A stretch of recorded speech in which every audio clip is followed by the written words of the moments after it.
Ladies and gentlemen, this is a special edition of the podcast today. I'm here with my friend Lou from Lou's Retro Source, and we're going to have a discussion about the updates to the mister S-Video framework. So these are building off the amazing work that Mike Simone has been diligently and tirelessly pounding away with for quite some time now to bring this S-Video and Composite support to the mister. It has now been integrated into the main mister framework. The main cores will work with this. So if you are interested in using S-Video or Composite directly from your mister, we're now at a stage where we can say it's sort of, we see the end. This is sort of really like a 1.0. You might say now is a time where you might be able to go out and buy an adapter where you know that things aren't going to change. So we wanted to tell you all about the changes that are happening internally in the mister so you can understand everything. And to have a bit of a discussion about it today, Lou from Lou's Retro Source is here with me. How you doing, mate? I'm doing great. Great to be here. Nice. Thank you very much for getting up early. It's early for you in New York City. No problem. This is fun. Sure. So as I understand, Lou, I don't know where this video is going out, but your version of this content is you're doing a short, sharp, Lou's Retro Source, very good quality one. So how's that one coming along? You're making that video. Tell us about that. Yeah. So I'm currently making a video just showing the adapter, how to set it up, and also comparing using just the cable method, where you can buy off-the-shelf cables off Amazon or any electronics store. So no adapter. Exactly, no adapter at all compared to using the adapter. And then, what quality difference you should expect to see between S-Video and Composite. Cool, because that's what we're going to kick into today, the underlying changes in the framework. And I guess S-Video, we're going to talk about, because you have to understand, S-Video is now sort of done in a certain way, and if we want Composite, there's a different set of things we need to understand. So we're going to go through some of those. Yeah, I definitely would be using Composite without an adapter. Let's put it straight out there. Yeah, right, exactly. Definitely. If you're going to use Composite, you want the adapter. There's going to be some major quality differences. So the kind of summary of it would be, if you are looking to get S-Video or Composite from your mister, there are some new adapters that you can buy. Numerous vendors, we're going to list them at the end of the podcast, about 4 or 5 of them already, where you can buy these adapters that are meant to be used with this new S-Video framework, and it all just works fine. And the great part is they're not that expensive. The maximum price we're seeing already is 35 euros. Some vendors are pushing that price down if you are extremely price conscious. But nevertheless, that adapter is sort of, well, hopefully for most people to be respectful, in a zone where it's not too much of a huge purchase if you're super interested in getting this. So yeah, I think maybe Lou, let's kick off with a little bit of a history of where this has come from, how S-Video has been brought into the core. So there's this dude, Mike Simone, who was on a mission a while ago, and he decided, fuck it, I'm going to bring YC. What's some of your thoughts on Mike's work so far? Give us a quick summary. Yeah, when I spoke to Mike about it, he told me that basically it was a project that he was doing for himself, because he likes the quality of S-Video, and he really wanted it on mister. So I've seen him post a couple of times on Facebook, showing the device off of what he's working on, and eventually he got it working. And then when it came out, I was like, oh, I need to try this right away. And then I first tried it with the cable method, and then I got in contact with Mike, and then he sent me a couple of his adapters to test. And now we're seeing the fruits of his labor, and then it's actually now in the mister framework. And I was surprised to see it, because from what I understand, it takes up some FPGA space, and they're not quick to storage is not quick to add just any feature, And I think like I think you mentioned before, it's good to take like a slow approach to adding a feature, make sure things work great, doesn't affect other features. And I think they did it the right way. They went, they listened to the community, they went slow about it, and they got it implemented. Yeah, so Mike's been, for those who haven't been in, Mike was just writing, the way that he's producing S-Video is he's doing that now inside of the core, right, on the FPGA. The FPGA itself inside of the mister is producing the S-Video. And the first way Mike was doing it was to make his own version of each core. He would find the cores online in the GitHub, in the source control, and then he would go in for each core and then update the code. And so that's why you might have seen around these YC versions of every core, because they were Mike's versions that would work with S-Video output. So it's very nice now that that framework has been integrated into the main mister framework. So Mike won't have this huge job of maintaining alternate versions of many cores. And like you say, Mike it took a while to come through for that. Oh my God, this guy. So, because, and I think it took taking time to integrate a feature in the core is good. It's good, like you say, for technical reasons. So what is it competing with? Is it clashing with something, conflicting with something? But also to make sure that this is something the community really wants. And this is something that I know you and I both encourage, that at first this wasn't going into the core, and I encourage people to be like, say your opinion, but be positive and be like, hey, this is something I would like in the core. I appreciate it's going to take a while. We don't have to hassle nobody, no Mr. developers or nothing. We just have to say our opinion and then let the wheels turn. And I'm really glad to say that happened. I guess there was enough talk and enough interest over time for the Sorg and the other Mr. maintainers to realize, like, okay, this is something that a lot of people are really interested in and really want to use. So I think that's a cool message for the Mister community that says, if some new stuff comes along, chill the fuck out. It will get rolled in, but just keep talking about it, keep being enthusiastic for these things, and those wheels will turn. So I'm happy for that. So yeah, and I guess quickly as well, before we get into the rest of it, I also wanted to go back to what you were saying, Lou, the cable method and the adapter method. So let's come back again. How are these things doing it? Basically, what Mike Simone has done is found a way in code to send out S-Video directly from the analog I/O board, or also over direct video HDMI. And there's two pins, basically. And one pin sends the chroma signal from S-Video, and the other pin sends out Luma. Basically, the mister is directly pumping out S-Video with these cores. And part of the history was that Mike did that really well. Like, Mike got that going pretty quickly, because S-Video is, I would say, much more straightforward to produce. And then, however, it seems like the bulk of Mike's work was actually getting Composite out instead. That's the bit that really took a long time, because Composite is the combination of chroma and Luma. It's the two signals mixed together. But if you just take those two signals and push them together in a Y cable, it's not good. And that's what you're talking about when you say cable solution versus adapter solution, isn't it, Lou? Yeah. So, the one of the quickest way, if you have like cables lying around to get this working, is to use a VGA to component cable. And I know a lot of people use that for to connecting their misters onto component. And then there's another adapter that you could use that mixes the green cable and the red cable for the component cable into an S-Video port. And from there you can connect it either directly to an S-Video television, or get another adapter. Get another adapter that converts S-Video to composite. And then that's S-Video does look pretty good using the cable method, but composite it looks much better when you're using the adapter, because of the included Luma trap, which cleans up the composite signal significantly. So that's what we're going to get to a little bit later in this discussion, because there's two versions of the adapter. One's called active, one's called passive.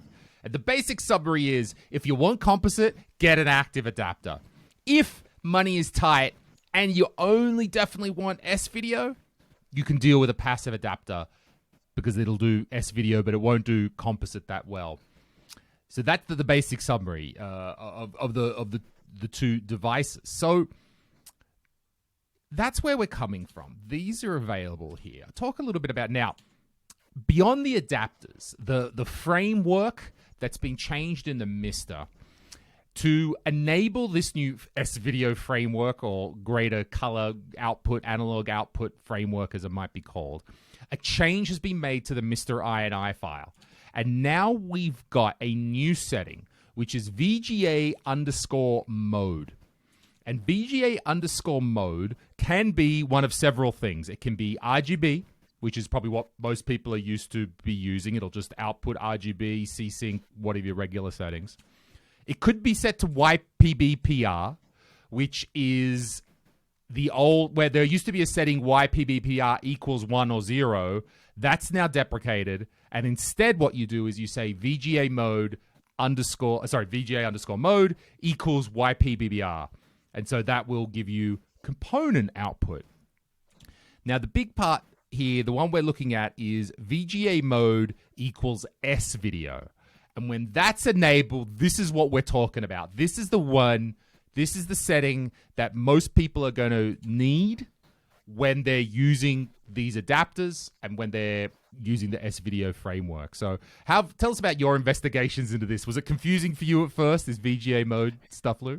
Yeah, it was basically I had to look at the MiSTer GitHub at the latest INI file to see what exactly changed. And because when I updated my MiSTer, the VGA mode text wasn't there. So and then I started the course, and then I was expecting to see, like in Mike's own course that he developed, where he had the setting right on the core. When I saw that some cores were being updated, I logged into my MiSTer, and then I didn't see any settings for VGA mode or YC.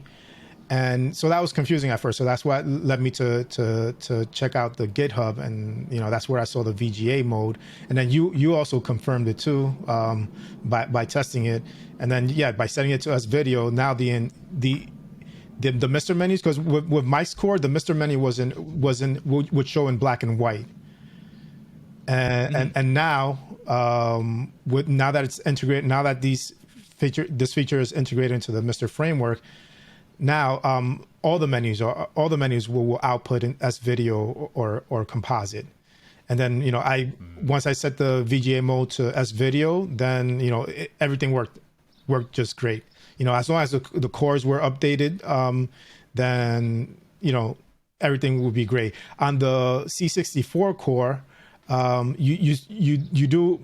I believe by default it's set to PAL because I barely use that core, so when I used it, the screen was garbled. So I thought it was an issue right away. But wait, let me just check to see if there's the video settings, and then I just had to set it to NTSC. So maybe anyone who might load up a core and then they see the garbled screen, just check to see if you could change the video settings within the core from NTSC to PAL. Or vice versa. Yeah, that's a good one. We'll talk a little bit. It's a very good point about the PAL NTSC. We'll get into that in a moment a bit more for people if that's still confusing, because different adapters have the different versions of the adapters that are for sale have different switches on them like that. So you made a very good point that if you've got yourself an adapter, you're like, I've ordered from Pork Chop Express, I've ordered from Ultimate MiSTer, whoever it is, I've ordered from Antonio, I've got my adapter, I'm ready to go. And I've done the update all. I'm a good little pilot. It seems though, you have to add VGA mode to your mister.ini file yourself. That won't be magically added. That's what you had. You had to go and add exactly. VGA that was my mode yourself experience. to the mister.ini. Yeah. So you have to go and add that line yourself. And if you just pull up the latest mister.ini file from GitHub, just type mister.ini into Google, you get the GitHub file. You will see the latest options there. And I just added that line in, VGA mode equals S-Video, and everything else was good to go straight up. And as you say, the menu, so the so what that is when VGA mode is set to S-Video, then the main mister, the root, the main core, the main thing, knows that it's S-Video and will output S-Video, and therefore you'll see color in the main menu. And then, right, and that was the confusing part. Then you load up a game, and you only see a switch for YC in the game after you've put VGA mode equals S-Video, which was confusing at first. No. Or not? No. There's no YC switch in the core. It's just automatically done. Oh, okay. I missed that. Okay. Yeah. I think I've okay. Yeah. Good. Previously, when Mike was developing the old cores, his cores, he had the YC option enabled that you could set it to S-Video or regular. But now that's no longer. You don't no longer have to do that. What I had to do with the C64 core was in the core change it from PAL to NTSC, the core itself. Mm-hmm. So but like the Genesis core, the Super NES core, Sega Master System core, NES core, when I loaded them up, they were automatically outputting S-Video. So right, so if the core has been updated with the new framework, that you just change the INI setting to S-Video and bam, exactly, stick in an adapter and it's good to go. Mm-hmm. Right, and I did a test. I'm sorry, but just so people, it all depends on how the original system worked. So don't expect to load up the A046 core or the X68000 core, because those weren't originally, those were meant to connect to computer monitors. So you're gonna get garbled screen. I know some people have played with the timings, to get to get them working on consumer televisions, but you're it might look good on the television, but then it's going to look horrible on the monitor. So anyway, those systems are really systems that you don't really want to play with on consumer televisions. So when you're referring to the AO86, because by default that core outputs 480p, outputs a progressive signal. Yeah, it's just a bunch of fuckery. Yeah, exactly. Yeah, okay. And then if you play with the video timings in the INI file, you can get it to output to work on an output to work on on a computer television, but then everything on the TV on the monitor would look low res. Because I would, when I tried it, because I always output to my CRT and also a monitor at the same time. So like you will load up a game, low res games look fine on a CRT TV. But then if you load up Windows, then you see Windows all pixelated. Imagine outputting Windows in 240p. So, yeah. That. So yeah, and then it's like, and there's a thread on the mister forums that's just about getting the AO486 core working on a consumer television, and then there's a whole bunch of people like outputting like what video timings they're using. It's like me personally, I just any dedicated computer course like especially AO486, I just mainly use it on a monitor. The Commodore 64 core, since like it did have like native it did support like regular televisions, and then I see it fine, but as far as like the AO486 core, I would just recommend people just to stick with either a VGA CRT, a computer CRT, or a flat panel display. Makes sense. One thing I tried was an old core. I got the new S-Video framework. I got the adapter in, and I tried an old core that was definitely not updated and definitely doesn't have the new framework.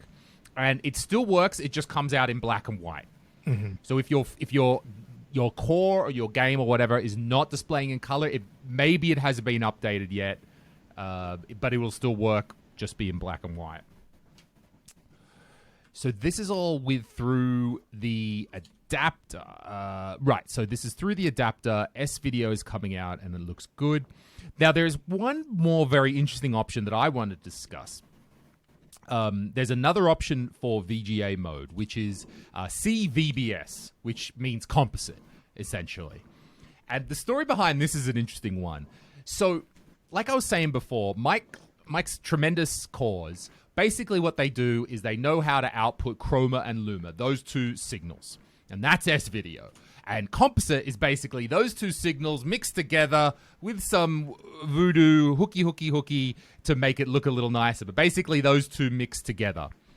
And Mike just coded chroma and luma to come out of the I/O board. And I said, and then he was like, he always had a dongle. Or he said, well, externally, you've got to mix those two signals. Originally, when we were working with him back in the day when he started this. And I said, Mike, why don't you just combine those two signals in the MiSTer? How come you can't just have a MiSTer outputting composite?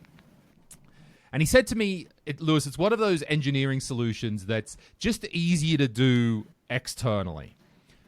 It would be a lot of coding, probably a lot of FPGA space, he felt as well, to mix those internally. And so his more practical engineering solution was to produce this dongle. Now, two things have come from that. I think Mike went way down the rabbit hole that the dongle was way more work than he thought it would be, even though now it's rock solid and perfect.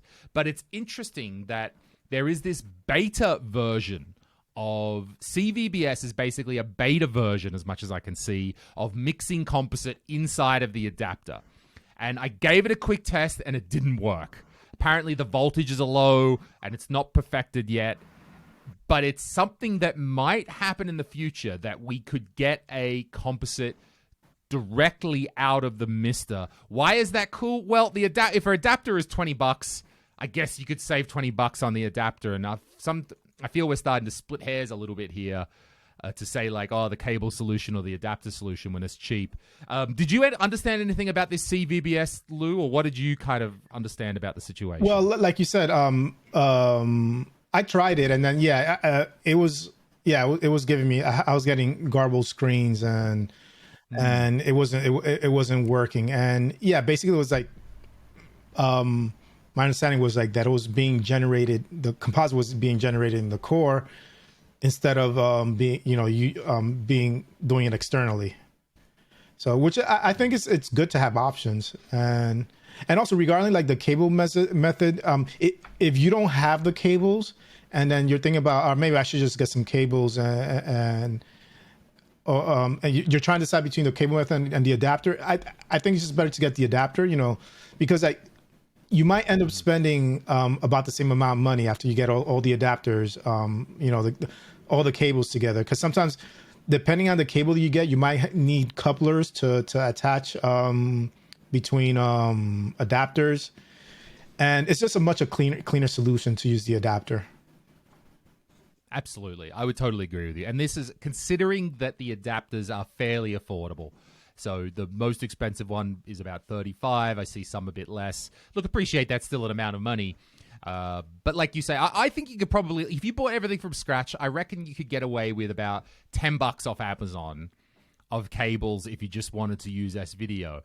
But then if it's $20 for an adapter, you're like, maybe I'll just pay the extra $20 and get a nice clean adapter and make it cool. Yeah, exactly. So that's a nice part, and I like the fact that it's less cable clutter. So yeah, they're real nice here, and actually I'll just show up on the screen here. So this is Mike Simone's reference adapter. This is pretty close to Porkchop's one in size to the Mr. Express. Okay. You've got some autofocus going on there. Oh, yeah. And we'll talk in a moment. There's two switches on here, and we'll talk in a moment about those. And then also I've got, this is another one from a different vendor, Antonio Villena, and he's got one switch. This will only work from an analog I/O board, won't work from the digital HDMI, and he's got the PAL NTSC switch there, and it's a little larger, but that's how he rolls. So let's, so talking about the design. So the idea, Mike Simone designed this adapter. And Mike's not in the business of selling adapters. He has open sourced this design, And now there are various vendors who are out there selling those. So the first thing is Mike's reference design for the adapter has 2 switches on it. And when vendors make their own versions of these adapters, they can like change it, remove a switch, and some of them have. We'll explain in a moment. So, what was I going to say? Mike created the reference adapter. Right, and then other vendors. So there's 2 types of adapters. And I know this is kind of where it gets a bit complicated with all the options upon options. But you're going to see some adapters are called active and some are called passive. And the passive one is cheaper. And the reason the passive one is cheaper because it doesn't have the extra components for the Luma trap that is needed for a perfect or very close composite signal. So if you just are interested in S-Video and you're like, I'm not going to use composite, I don't give, whatever, then a passive adapter would be fine for you. But if instead you think that you might want to use composite or you don't mind the little bit extra in money, get the active adapter because then it will do S-Video and composite very, very well. Yes, definitely. I recommend if you're going to be using composite, the active adapter is the way to go because without the Luma trap, especially on the Genesis core, you're going to be noticing a lot of rainbowing, and then you also notice some rainbowing on the menus and the Super NES core will have some slight rainbowing, but that's all cleaned up with the active adapter. Actually, that's a very good point that you made. That if you're we're talking about this rainbowing dot crawl, it's the same, different words to describe the same thing when composite isn't perfect. And and the whole reason that we're here today doing this whole podcast, the whole reason Mike Simone spent endless amounts of hours tuning this is because making good composite is much, much harder than it sounds. Just downscale it from the RGB and you'll get... That's actually doesn't work like that. It's actually really, really hard to get great composite. My tip is, and if you are wondering, what are you guys talking about? Dot crawl, rainbowing. If you want an example, and the best is Genesis core. I think the 32X core is even worse. They exhibit the worst. If you really want to test it and know what is the A/B test, use the Genesis or the 32X core to see such things. Definitely. So there is that. The next thing to know and to understand is this adapter needs power. It needs power somehow.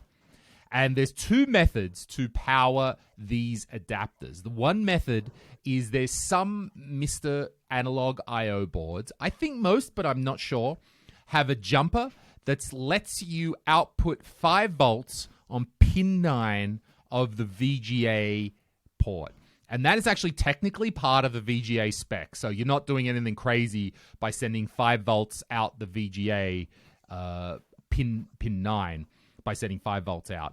And Antonio's adapter, and I actually think Pork's one as well, most of them, they can pull power that way. So if your analog I/O board has that ability to put 5 volts on pin 9, it can power itself directly that way. If that isn't a possibility, and we're not quite sure yet of when that isn't a possibility, some of the designs, and Mike's reference design, and I know Porkchop's design, has a USB-C to allow you to get external power into this one as an alternate option. Have you only been using the power straight coming in here, Lou? You haven't had to use an external? No, I haven't had to use an external USB-C cable because I have the jumper set on my MiSTer to output the necessary 5 volts for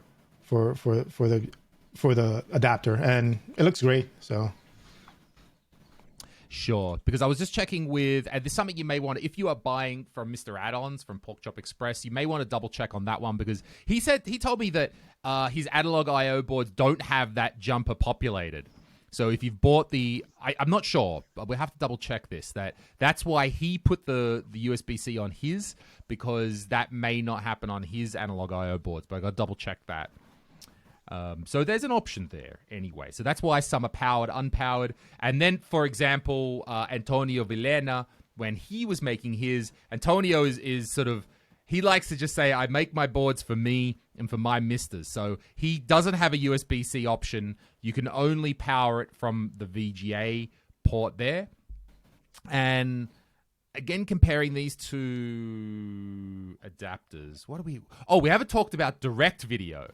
So we've mostly been talking about connecting this up to the analog I/O board. But there's a lot of people out there who don't want to go to the expense of buying the analog I/O board, and instead they use the direct video solution. And that's where you take the HDMI out and you take a HDMI to VGA adapter and you set a setting on the mister, and then you can get basically analog video out of the HDMI port. And there is a version of this adapter that could work with direct I/O. Have you done much with direct I/O or tested the adapters? Yeah, I recently just bought HDMI to VGA adapter just to test direct video, but I haven't done any tests yet because I've never really had a use case for direct video. One of the things I like to do, especially like if I'm recording B-roll for my videos, is to output analog and HDMI at the same time. So I could be playing the game on my TV and then send out the capture through HDMI to my capture card. So which makes it a lot easier to play because my capture card there's a 1 second delay, with what shows up on the screen, so it'll make it impossible to play games.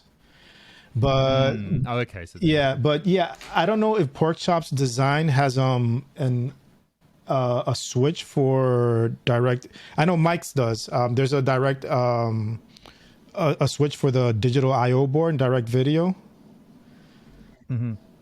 Actually, I'm just looking at misteraddons.com right now, and it says switch to toggle direct video and I/O board input. So he has Pork's one doesn't have a PAL NTSC switch, but it does have the direct I/O switch on it. Okay, so if you're using direct video, just set the switch to direct video or digital I/O, and then you'll be good to go. So that might start to be a pretty reasonable solution for some people if you don't want to get that I/O board. And then the Saturn core, which is still in heavy development. It's still like pretty much unknown whether it's gonna require two RAM chips for full functionality. I know there's like if you download the test cores, there's two versions. There's a version that uses 2 RAM chips and one that uses 1. The version that uses RAM chips currently runs more games, but if you're going to be using 2 RAM chips on your mister, then you can't use the analog I/O board. You have to use the digital I/O board because the analog I/O board uses the extra pins that the second RAM chip would use up. So that your only option would be to use direct video for outputting analog in that situation. I really hope that SRG 320 gets it down into 1 RAM chip because I don't really want to have to get rid of my analog I/O board, and I don't want to have to get another RAM chip for the Saturn. So I appreciate he's doing his best. Don't get me wrong. I appreciate all the work, but I really, really, really hope it gets down to 1 board. Yeah, I love the dual output option that you get with the analog I/O board. So, now to discuss PAL and NTSC and what's going on with all these options. So, PAL and NTSC, they are ways of encoding the color in old school signals. And PAL and NTSC technically only applies to S-Video and to Composite.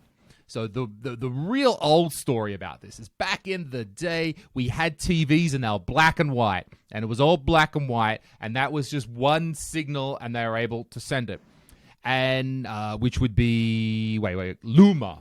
Yeah, chroma's color, Luma. So that would be the Luma signal is black and white.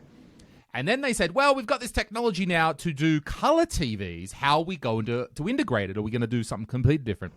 So in America, they settled on a backwards compatible standard, which was to have a color, a light signal, which is the black and white, and then to have a separate signal called chroma, which adds color.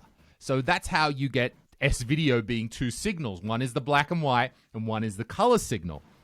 And that meant that old school TVs, when they got this new fancy new color signal, they just ignored the color part of it, only used the black and white. They still worked, but more modern TVs of the day could use the chroma and the luma to produce black and white and the color and do that.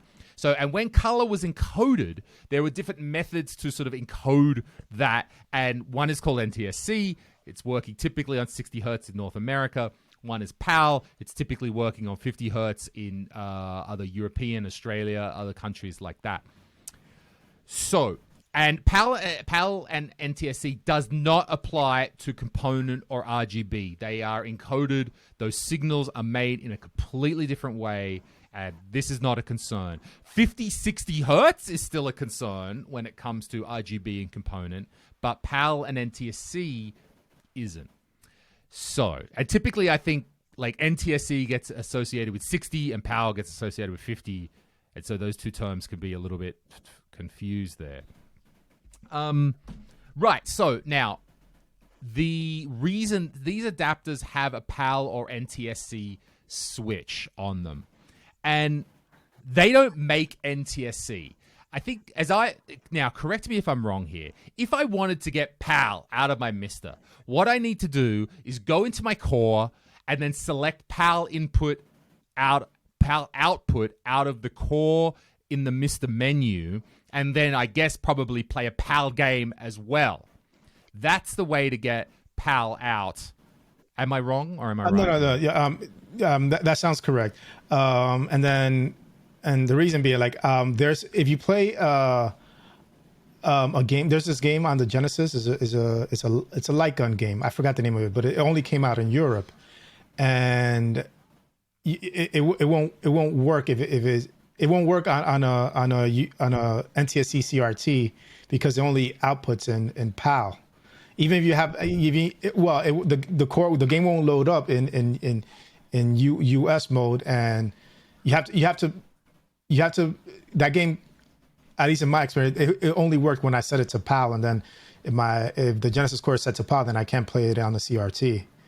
So yeah, it's just setting the PAL NTSC switch on the adapter is not enough. You'll also have to do it on the specific core. Yeah, which is also my issue with a C64 core, where when I loaded it up, it was defaulting to PAL, so I had it to switch to NTSC. Which I can imagine, it's a very good use case, the example, the C64, because that mostly was PAL. Yes, some bits in America, yes, some NTSC units, but it was all about the UK, all about Australia. Mm-hmm. So most software for the C64 is actually PAL. So some of these adapters, and Mike's reference design does have a PAL NTSC switch. And I can see Antonio's one here has a little switch on it. Mike's reference one does. So what that switch is doing is it doesn't change the PAL or NTSC. You have to switch it to whatever your core is outputting. So the way that Composite is created, the way the Luma trap works, the way that it filters the composite signal to get the best signal, it's a little bit different for NTSC or PAL. So you have to set that switch to whatever your core is outputting, and then the adapter knows, right, this is PAL, I'm going to use the extra Luma trap for PAL, and bada boom, bada bing.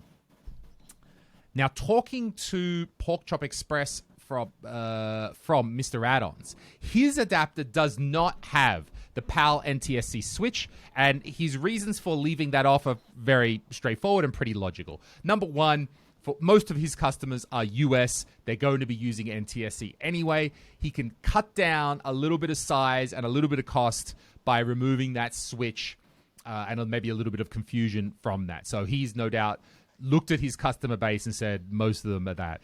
If you are looking to play PAL games, then you probably want to find an adapter. Maybe Antonio Villena has got the adapter. But also then, going back to Porkchop Express's one, if you like output PAL, but you've got it set to NTSC, it's mostly fine. Like, it's still better than the cable output. I haven't tested this directly, but it's still like okay. Like, as I said, like Porkchop was telling me, like it's still okay without the switch. It's not perfect, but you know, if you just play PAL games occasionally and you're in America, Porkchop's one is totally fine. Okay, I'm looking at the eBay seller that we saw. I'm trying to see if his adapter has the NTSC. It does. Yes. It does. He's basically just done Mike's design straight up. So yeah. I'm looking at the images on eBay, and it does have the NTSC and PAL switch on it. Right. And if you look closely, there's two switches there. One is the PAL NTSC, and the other one is whether it's coming from the analog I/O board or whether it's coming from the digital I/O from the HDMI. That's the two switches on there. So it's very, very, very interesting. Antonio decided that, hey, I only need a PAL NTSC switch. I don't need the direct I/O switch. And Mike, well, on his one, he decided that he doesn't need the PAL NTSC, but he does need the direct I/O. So that's very interesting. Each mister hardware vendor is making choices, I think, based off who their regular customers are. With Antonio, he's based in Spain. A lot of his customers are going to be European-based, so the PAL and NTSC switch is really important for him, and he is sort of a bit of a purist, so he's decided he doesn't need digital I/O. Yeah, it's interesting. Yeah, which makes sense. You know, you want to cut costs somewhere, and then if the majority of your customers only are in a certain use case, so it makes sense. So, but the good thing is we still have options going to other vendors. So if you're in Europe and you know you need NTSC for some reason, then I do. I mostly play on NTSC. I want that sweet 60 hertz, baby. So I'll play at 60 hertz. No borders. No borders, no nothing like that. And all the like, I do love when I see Americans trying to comment on some of the posts that we make, and they're all like, well, you can't use the NTSC mode with your PAL TVs. Bro, all of them have displayed both. It's so rare to find a TV that won't do both that's made after the 90s or mid-90s. Like, no, we can do NTSC in Europe. We have the technology. It's okay. Yeah, well, you guys lucked out with getting like RGB. Yes. And all my TVs have RGB SCADA to them, so suck it.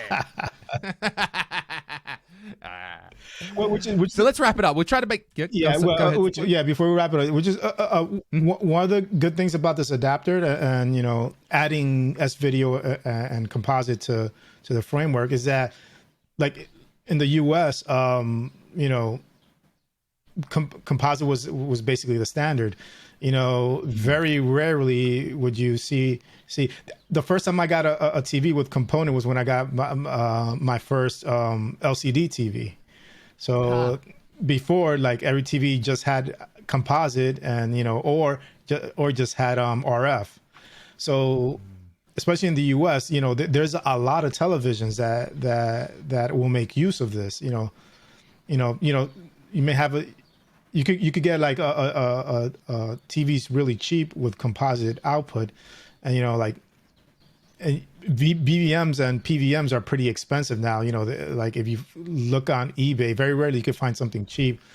And I like composite output. You know, it to me it looks great, and it's what I remember like growing up. You know, one of the things that I like about composite is that, you know, that slight blurriness that, you know, that takes away some of the sharpness, you know, that things don't look so pixelated, and then, you know, that you could get like free transparency over composite by just using dithering. So I was enjoying my N64 on composite. The early 3D games, particularly. I know it's not a MiSTer thing, but particularly it helps on composite. Yeah, I think like the PlayStation Core and the upcoming Saturn Core would, to me, would actually look better over even over S-Video, because when I was doing some A/B testing with the adapter, testing S-Video and Composite, I noticed that S-Video, the dithering was actually showing up on the PlayStation core. So like the fog was all like dithered, but on Composite it looked like it was a transparent fog. So I was like, oh, that looks ugly. So let me just go back to Composite. So that's great, and that speaks to how sharp the S-Video solution is. That it's so close to RGB that the dithering doesn't work properly. So sometimes, you know, a bad S-Video implementation can be pretty blurry in itself, right, and have that dithering. S-Video is so close to RGB that you've got to take the composite to get the dithering in PS1 games. Yeah, exactly. And I'm hoping to show, I'm going to, on my video about this, I'm going to just show some A/B testings and then show that. And then text is much sharper over S-Video. So that's the only thing the only complaint I will have about some topic about Composite is that, you know, in certain games when there's small text, you know, the text can be pretty blurry. It's noticeable more on the 240p test suite. Mm-hmm. So I was talking a little bit with Steve in the last podcast about this, that now with these adapters, I mean, you've spent some time testing it. I've spent some time testing it. I think this Composite and the S-Video is fucking amazing. The composite that comes out of it is so good and so clear. And I've been testing this on a small BVM, which is about as good as a screen will ever be because it's so small that it looks great as well, right? Not like a massive BVM. And it looks so good, even composite. And my point was that we must be getting close to the limits of the composite format. This is as good as composite could ever be. Maybe there's some more fine-tuning that Mike could be doing with the adapter. I'm not sure. I'm not trying to say it's precisely down that, but it looks so good to the eye that now when I want to test something, if I'm testing a new monitor or something like that, I used to get out the one-chip Super Nintendo and say, okay, this is the best composite that I have. This is a really good thing. Now I'm going to get out the MiSTer with Mike's adapter if I need a great composite signal. And I think that's really cool that it's not so much, if you've already got a MiSTer, I mean, if you can, spend the $30 and get one of these adapters and you will get so good composite. How have you been feeling when you've been watching that on your monitors, Lou? Oh no, I've always loved composite. It like I said, it's what I grew up with. So it does, but I do feel it now looks a little bit better than I remember. Because like you were saying, we probably are like reaching like the limits of like composite's true capabilities. Because you know, like the consoles, each console like had their own chips, their own way of putting composite. I know like the Genesis didn't really have that much that good of a composite output. The Super NES had some pretty good composite output. So but yeah, I just, you know, I love composite output, and you know, I love the fact that it's not too sharp. You know, because once you get to once it starts looking too sharp to me, then to me personally, it's like then I just rather play the game on a computer monitor and get like the extreme sharpness. But that's not what I want. I want the way to look, the way the games to look, the way I remember them growing up, and that's why I pretty much prefer using composite. You know, when I play on a CRT. Yeah. Oh, so to round us out, just one thing I quickly want, because when you mentioned that if there's anything else that Mike to do to tune more, I saw on he has a YouTube channel, just showing like tests of that he does. It's not like going deep. It's like a couple of seconds each video, but there was a core that he had like the tunings. I don't know if it's a separate core that he did but I'll try to send you the video. Sure. But it was showing like to do the tunings right on the core. So let me see. That's cool. So that might be interesting. So like maybe if you need to do further tuning, it might be coming in the future to do it ourselves. Okay. Where is it? Okay, now I can't find. I'll send the video to you later. Sure. We'll put that in the description. Yeah, but yeah, I'm glad to see this added to the framework, and then this is going to help save a lot of televisions. It is. Let's make a quick summary of the sellers just before we head off. Okay. So we could tell everyone, and this will be a bookmark here, so people can skip right to who am I buying these, and I will put these in the description. So the sellers that we have identified so far, first of all, Mr. Add-ons, Pork Chop Express. You can go there right now, get a active adapter. Yes, active adapter for $35, and that's shipped from the United States. So if you are very comfortable using Mr. Add-ons, if they're your favorite vendor, then who we got? Okay, then we've got from Europe, we've got Antonio Villena, our old friend, and he has an active adapter for €25, which is the one I've been showing you here on the screen. So that's Antonio's version. And the nice part about Antonio's version is that he ships from Europe. So if you're like me, you're living in Europe, this can actually be quite affordable to do. And so there's Antonio. Then we've got ultimatemister.com, which I think they're out of Europe. I'm not entirely sure. The website's in euros. I believe he's in Portugal. Don't quote me on that. I think that might be right as well. And I'm always a little bit, I've got to admit, look, I like ultimatemister.com, and he has a passive adapter for €16.90, which is super cheap. It would be a very good option to do that. The only thing that whenever I try to order from ultimatemister.com, I find the shipping to be a little bit too much. And I know that's out of his control, but I'm also in the European Union, and it's sometimes it's like 10, 15 or something just to ship something to me across the European Union. It seems like too much. So I think they're a good vendor. They have a good reputation. That's just a shipping issue, and that's also ultimately beyond a lot of vendors' controls to do that. Maybe it's just the postage in Portugal is really bad or something, or so maybe your mileage will vary to other countries. And this eBay seller that was brought to our attention, 7407 Crystal. Again, we'll put the link in the description.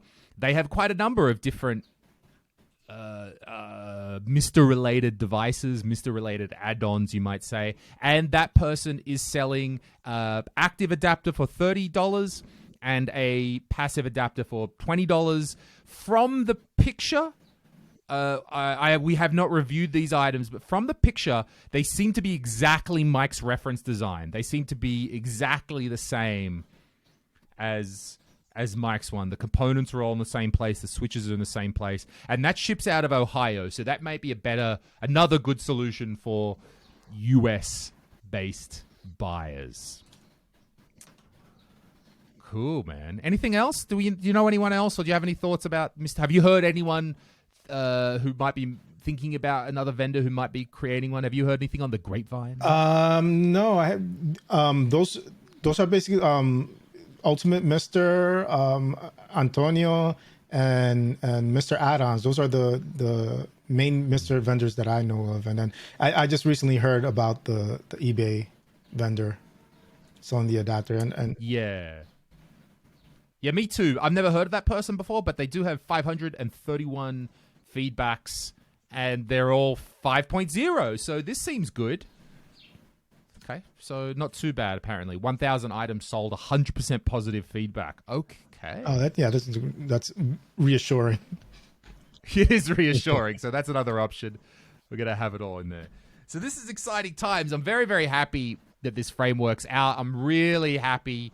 One thing we do not know is sort of for the story of how this came into the framework, because there was a period of time where Sorg, the main MiSTer maintainer, didn't want to put it in yet.